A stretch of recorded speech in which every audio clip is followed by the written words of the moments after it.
All right. Welcome back to Raff's Brain, a show about things that are interesting to me. I am your host, Rob Raffety. Welcome to another episode of Walk and Talk. It's a stream of consciousness style product of the Raff's Brain podcast, where, as the name just suggests, I walk around my neighborhood with a selfie stick, looking like a complete lunatic, and just rambling and talking about something on my mind. But this is a unique episode of the Raff's Brain podcast because for the first time, the content is by request. Yes, one of the loyal Raff's Brain listeners out there wanted to hear my thoughts and opinions and pontifications about the recent disappointing but nevertheless expected Pittsburgh Steelers playoff loss to the Baltimore Ravens. This happened over the weekend. Very depressing, not unexpected. Nevertheless, one of my listeners said, Raff, I'd love to hear what you have to say about the Steelers. How do we fix this situation? Oh boy, do I have some thoughts on this, folks. So yes, for episode number, and get this, this is not by at all intended. It just happened this way. Episode number what? 66. Yes, if you know, you know. And if you don't know, you probably shouldn't be listening to this podcast. Come on. 66. Mario Lemieux, Pittsburgh Penguins. Yes, that's synonymous. If that doesn't immediately come to mind when you hear the number 66, there's really, I don't know. We probably can't be friends. How do you say, hey Alexa, how do you say 66 in French? It's like six? Something like that? Okay, but which language do you want me to translate to? French. 66 in French. 66? 66 in French is 66. Yes, 66. Episode 66 of Walk and Talk. All right, I got to hit up my watch. I'm going to get some steps in. Also, one more thing I'll say before we get the episode really started is that, and this is funny, man, I actually recorded an episode, about half an hour walk and talk on this very topic early this morning. It was like 6 o'clock in the morning, and I was really tired. And I got through it, and then I realized, man, I don't even remember what I was talking about. I was half out of it, and that really is kind of unacceptable. I think I was a little bit negative. I think I was rambling, but that's okay. I mean, Walk and Talk is stream of consciousness. It's not going to always be completely on point. It's just me pontificating, spouting off. One thing leads to the next. But I think I was going off the reservation. I was just really talking about some crazy stuff. So bottom line is, we're going to save that for the blooper reel. We're going to go straight into a new episode. 66.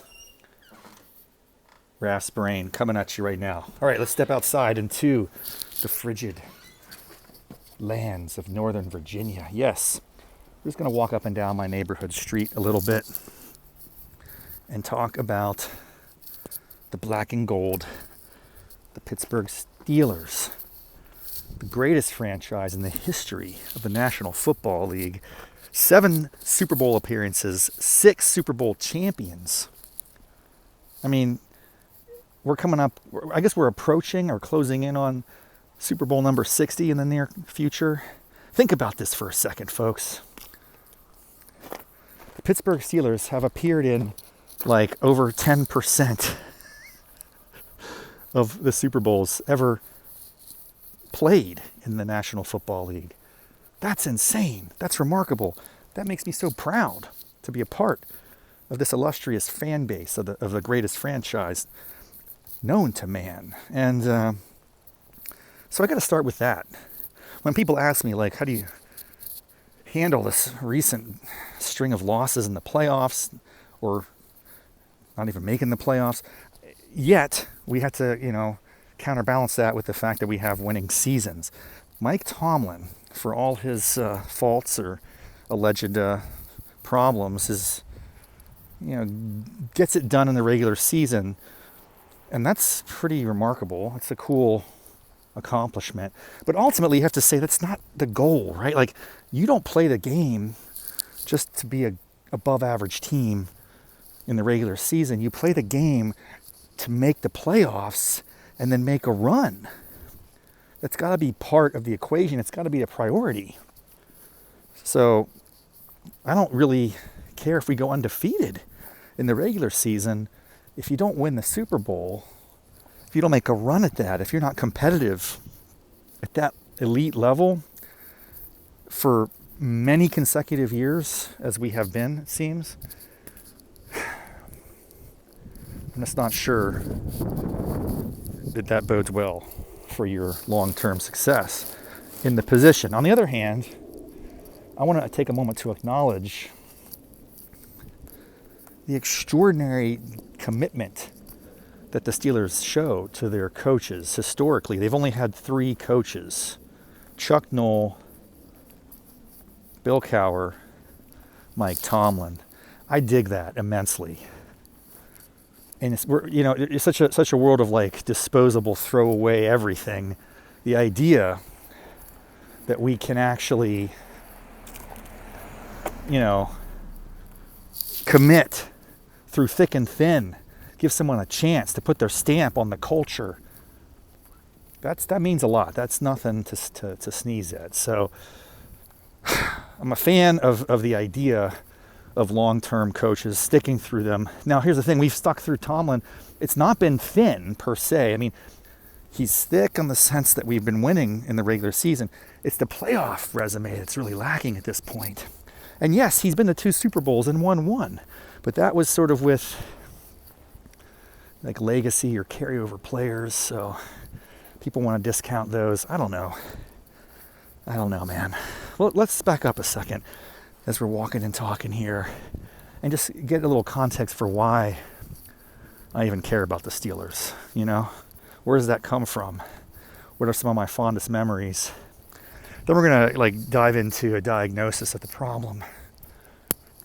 Is it coaching? Is it personnel? Is it a combination?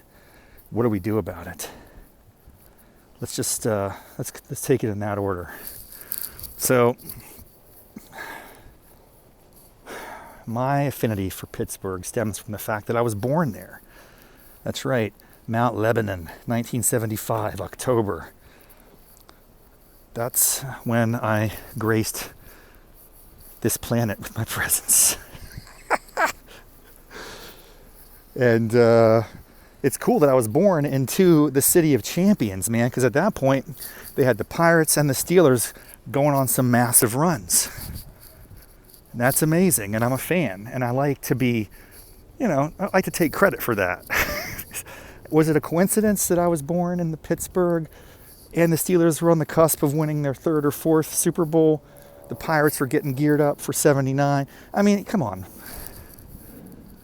There are no coincidences in life. It's like the movie Signs. Probably the best M. Night Shyamalan movie. And I'm a big fan. I like that guy. I know he gets a lot of flack, and not all his movies hit. But he's creative, and he reaches, and he tries. And he has the ambition, and he wants to do something new. He tells stories that are different. It's not just the same old refried, sequels and prequels and trash that we see out of Hollywood. I like this guy. So yeah, where was I going with this? I don't even remember. Context. I'm a fan of the Steelers because I was born there. But beyond that, I watched a lot of those games growing up as a kid. So this is what happens pre-cable, okay? Pre-internet. 70s, 80s, early 90s. Especially for someone like me. So I was born in Pittsburgh. We moved to Erie. We then actually moved to D.C. for a few years. But I spent most of my life in rural West Virginia, about 2 hours south of Pittsburgh, a little town called Buchanan, population 6,000. And we were just close enough to the Pittsburgh stations that we could pick up the broadcast every Sunday after church. It was like an extension of religion, right? It's a weekly ritual to get up, go to church, come home, have lunch, belly up before the family living room TV, gather round and watch the black and gold. Here's the thing, though. Those were some lean years, right? After those 4 championships in 6 years, you know, the Steelers kind of plateaued, and they were actually kind of lousy in the 80s. Chuck Noll, God love him, he did what he could with the talent he had. But I mean, I was really more cognizant and alert and awake. Not in the Bradshaw years. That was really kind of it predates my cognition, if you will. I was there for Mark Malone, Bubby Brister, Neil O'Donnell, Cordell Stewart, Mike Tomczak. I don't know, none of those names really hit. And we had some lean times, man, especially the 80s. But I mean, those were fun times. Even though the team was kind of mediocre, we were competitive. And, well, maybe that's not true, actually. There were some pretty lousy seasons. But I do remember in 89, or 88, 89 maybe, we played the Houston Oilers in the wild card game, and Gary Anderson booted a 50-yard field goal. Back when a 50-yard field goal was like a thing of wonder. That was a big deal, man. There was a time when a 50-yard field goal was awe-inspiring and unexpected and unbelievable. It's like Gary Anderson was from another planet. It were the 2 Andersons, too. It was Gary Anderson and Morton Anderson with the Saints. That dude, I think, kicked with a bare foot. Where does that come from? I don't know. But now it's like everyone's drilling 50-yarders. 60's the new 50. It's crazy. But,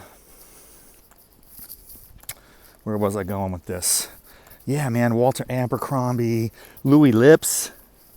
Get out of town. He was a great receiver. Very talented. Oh, of course, you know, Rod Woodson. Guy was unbelievable. I'm very happy he got a Super Bowl with the Ravens, even though I'm not a fan of the Ravens. I'm a fan of Rod Woodson. So where are we going with this? I'm just giving you some nostalgia. I'm giving you some sense of where I'm coming from. We put, you know, aluminum foil on the rabbit ears to get better reception. And tune in the game every Sunday, for better or for worse. And in many times it was for the worse. They had that one season in 84, we went to the AFC Championship, and I think we lost to Dan Marino. Someone's going to have to fact check me on that. I don't know if that's true. I can't remember. But I know we passed up the opportunity to pick Dan Marino. And man, that was surprising. Because he was a Pitt guy. Took Pitt to the national championship. That's rare. Didn't they win? They won the national championship. Johnny Majors, right? Am I crazy? Am I losing my mind? So yeah, dude. Why didn't we draft him? I mean, they drafted Kenny Pickett on a much lighter resume. Why wouldn't they have gone with it? Well, here's why they didn't go. This is all rumors and speculation. But I've heard that there was a suspicion about Dan Marino's character, and maybe that he was abusing drugs. Now, I have no knowledge of that situation, nor do I care to.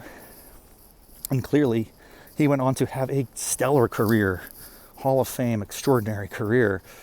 So he's got the talent, and whatever issues the Steelers might have seen, you know, it didn't really result in him having any trouble on the field, and frankly, probably just wasn't even an issue for him. He seemed like a really, really talented guy. But I respect that they had a commitment, you know? It's like the Pittsburgh way. You're expected to hold yourself to a high standard of excellence and behavior, not only on the field, but in your personal life. And I felt like that was a real part of the success story of that team. But that's eroded, and that's just the world, man. That's not really, that's just the world. But anyway, other than that 84, and then 89 was it with the Houston Oilers. We lost the Broncos the next week. I cried. That was tough, man. I think it was Elway and the Broncos in 89. They probably went to the Super Bowl and got smoked. Those Broncos teams, they were good until they got to the Super Bowl. Then they just got destroyed. It was all about San Fran. Joe Montana, Steve Young, unstoppable force. Then Bill Cowher comes on the scene. So Chuck Noll gets bounced. This Bill Cowher guy, he's completely different. And I think that's a breath of fresh air for many fans. For me, I was suspicious at first because I really, really, really enjoyed the stoicism of Chuck Noll. He never got high, he never got low. You couldn't even read this guy. He was like a poker face on the sideline. The only time I saw him get angry once was at Jerry Glanville, who was a tool from Atlanta. And we smoked them as much as possible. And I think at one point, like, Chuck Noll wanted to knock his block off, and they almost got into fisticuffs. I gotta have to look that up on YouTube. That was an old memory. But when Cowher comes in there, this guy's like leading with emotion, leads with his heart. He's got the jaw, sticks it out there, spits, yells at his players. I kind of like that. Get him fired up. Takes him to a Super Bowl in the 90s. We get smoked by Dallas. That's embarrassing. Neil O'Donnell. Next year he goes to the Jets. You're not telling me that's an inside job? Give me a break. But we did win eventually with Big Ben. So kudos to Bill Cowher for leading that. But then he kind of retired. Everyone thought that was a little premature. Because at the same time, though, once you've gone to the dance twice and you win it. And unlike Tomlin, Cowher would have a great season, then a real lousy season. Like he'd go 12-4, then he'd like go 6-8. Something like that. And that was annoying and it sucked and was disappointing. But, and here's an important thing to contemplate. As much as we might respect Tomlin's regular season capability to get him through, have a winning season, it seems like, to me, if you're ever going to get good at something in this league, you gotta be bad for a year or two. You gotta have an off season, off year. We don't have that. So I mean, you could say that's to Tomlin's credit. He gets them ready to play. Somehow they pull out the victories sufficient to get to 500. But it just doesn't translate to playoff success. And ultimately, I think this fan base is going to get rabid and angry. They already are. My friends are asking me, like, we got to fire this guy. And I say, okay, take out your anger on Tomlin. Go for it. What's next? What's after Tomlin? What do you think is out there, actually? I think you got to be really careful when you make a move like this. So the only circumstance in which I would support it would be a case where we get some draft picks, we get some capital, and I actually think you'd probably want to package it with a couple other players and just kind of start over, kind of rebuild, commit for several years and stock up with talent. And the number one talent you gotta be in the league this year, this time. This is the era of the quarterback, right? Gone are the days when you could just have a stingy defense and a, ball protecting quarterback like Trent Dilfer. I mean, that's just not going to fly anymore. You got to have athletes back there behind center. And as much as I love Russ Wilson, and yes, he's probably the best talent we've had at QB for 5 to 7 years. I mean, even Big Ben, bless his heart, those last couple of years were brutal. Dude's running around like concrete blocks on his feet. It was terrible. He's chucking it up. Look, I respect Ben more than anybody and his talents and capabilities, but we all know those last couple seasons were pretty tough. And it was good for him to bow out when he did. Granted, we didn't have a backup, and maybe we should have been prepared. Maybe we should have been a little more focused on readying ourselves for the air. I remember when they drafted, who was that cat from North Dakota? He actually did a good job last year. Oh, you know who I'm talking about. Well, anyway, I think Ben wasn't too happy when they drafted him. I'm like, dude. Oh, who was the guy before Ben? He played in the Canadian League or the Arena League. Oh my gosh, how am I? Tommy Gunn, something like that. He was up. Tommy Maddox. It's wow, that came out of nowhere. Tommy Maddox.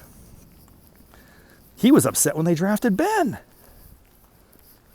I mean, just come on, man. Pay it forward. It came full circle. Ben was upset when they drafted Rudolph. That's who it was. And that wasn't helpful. It wasn't helpful at all, man. We really need people to focus on prepping for the air. We haven't done that historically very well. I mean, Steve Young was mentored by the greatest. And then when he came in, he was ready to rock. There are probably many examples of this throughout history.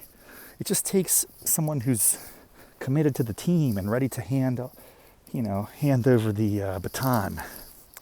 I don't know where I'm going with this conversation, and we're more than halfway through the walk.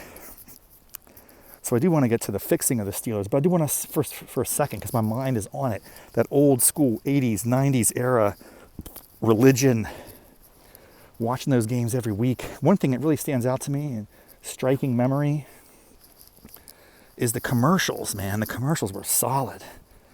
They had this thing at the 2-minute warning where they would do like the army and or the military would do recruiting commercials, like "Be all you can be. You make the call." So they would show a play, and then they'd say, was it a penalty? Was it a touchdown? What happened? Then they'd do another commercial, then they'd come back and reveal.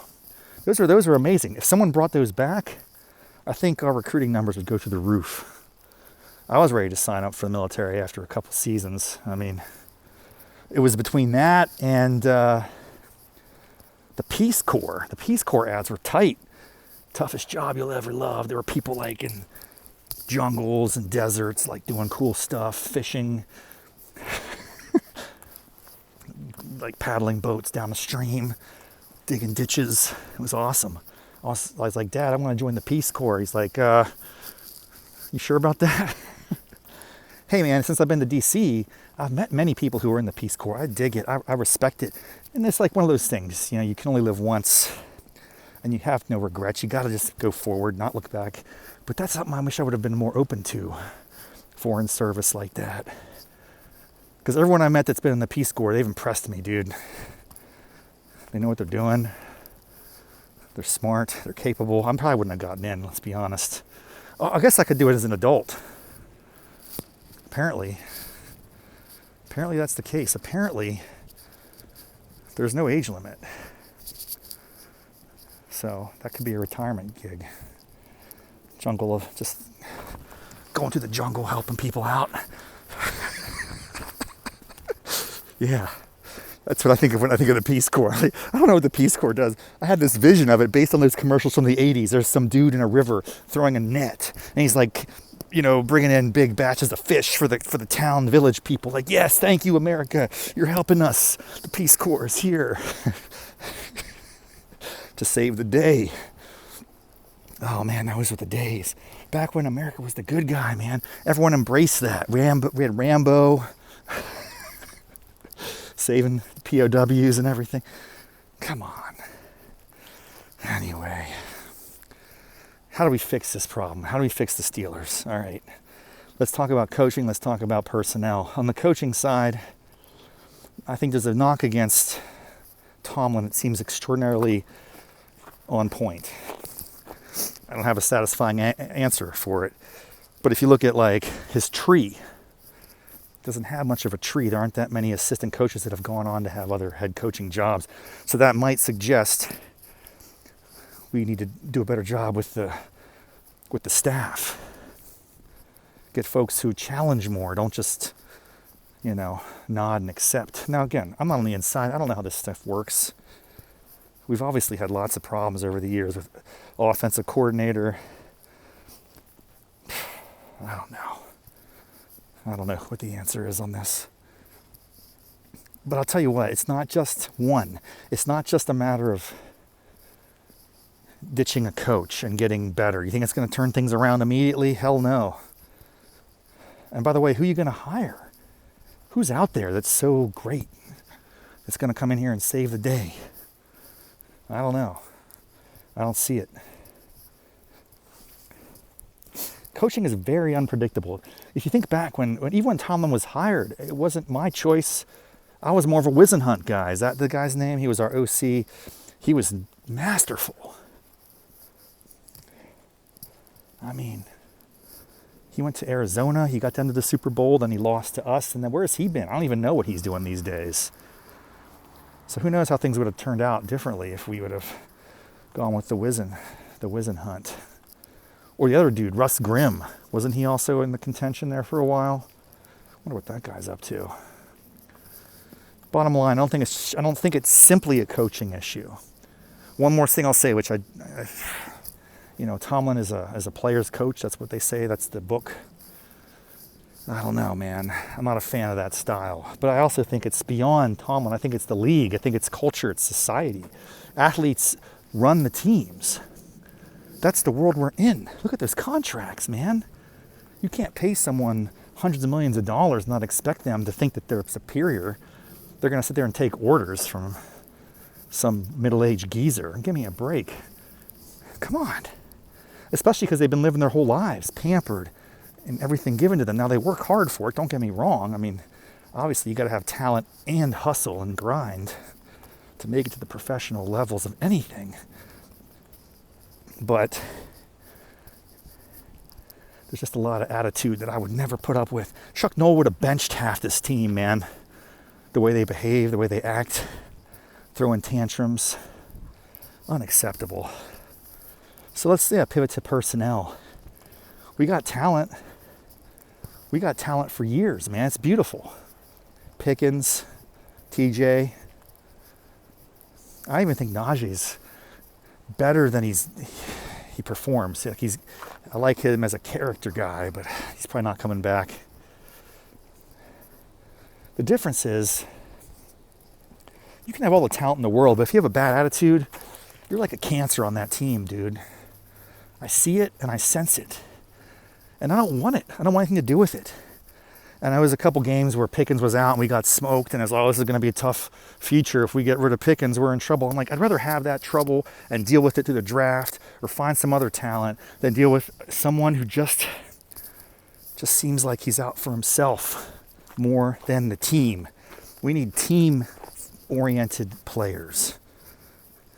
Give me that any day. And frankly, I'd take losing seasons to have a team that I believe is putting it all on the line and really, really committed and working together, all for one for all, you know? That's the sort of ethos that I kind of feel is missing. It's like, but that's a magical ingredient. I don't know how you get that. I don't know where that comes from. It's all about chemistry, personality, ego. I don't know. I don't know how you recruit for that. It's not like that's a bench press or a 40-yard dash you can measure. It's just a character trait. How do you find those guys? What do I know? Nothing, by the way. So let's wrap up here with the conclusion that I think is important for everyone to remember. Any critic of the Steelers or any team or professional sporting franchise should acknowledge right from the get. It's not our job, dude. If you were any good at it, you'd probably be doing it for a living. The fact that you're not means you're on the sidelines. You're in the peanut gallery. You, me, the vast majority of people with these really hard and fast opinions about what needs to be done to solve the world's problems. It's the same thing with politics to an extent. Everyone's got an opinion, but you're not in the arena. So it's like you're just chirping. In a way, you're irrelevant. I'm irrelevant. Everything I'm saying here is pointless. So it's important to keep that in mind. You think you have all the answers, you probably don't. And if you're any good at it, you'd actually be doing it, not talking about it. That's how I feel about the critics. That's how I feel about these journalists that are out there. They think they know everything, this, that, the other. They got all the solutions. Yeah, sure. That's why you're like, putting makeup on and in front of the bright lights rather than actually in the machine, working, grinding, hustling. I have much more respect for people that work in that on a daily basis for a living. All we see is like 3 or 4 hours of the game. We think that's it. Oh, it's great. It's all glory and excitement and fun. Dude,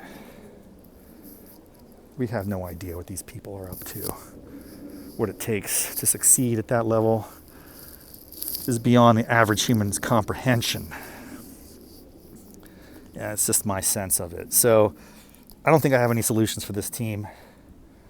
I'm grateful that I'm a fan of the greatest franchise. And I think you could make arguments for New England. You could make arguments for San Fran, possibly. But let there be no confusion. 3 coaches, 50 years, 7 appearances, 6 championships, spanning various eras, not just all lumped into at one period of time. I mean, dude, come on. Come on, really? Just acknowledge that Pittsburgh Steelers are incredible. We are heading to some hard times, potentially. I don't know what the future is going to yield here. Tomlin or no Tomlin. Personnel shakeup or no personnel shakeup. I don't know what the future holds. But I know I'm going to be a fan. I'm going to be rooting for him. That's what it means to be a fan. You're a fanatic. It's irrational. It's emotional. And so that's never going to change. And if it does, if you're one of these like fair weather fans that just is out after a couple lousy seasons, by the way, a lot of teams in this league would be grateful to have a first round playoff loss. We are spoiled brats. You talk to Jets fans. Hell, talk to the Lions fans. Talk to the Bills fans. Now, granted, they have some good teams. They're on the cusp, but they still haven't been to the promised land. They haven't achieved it yet.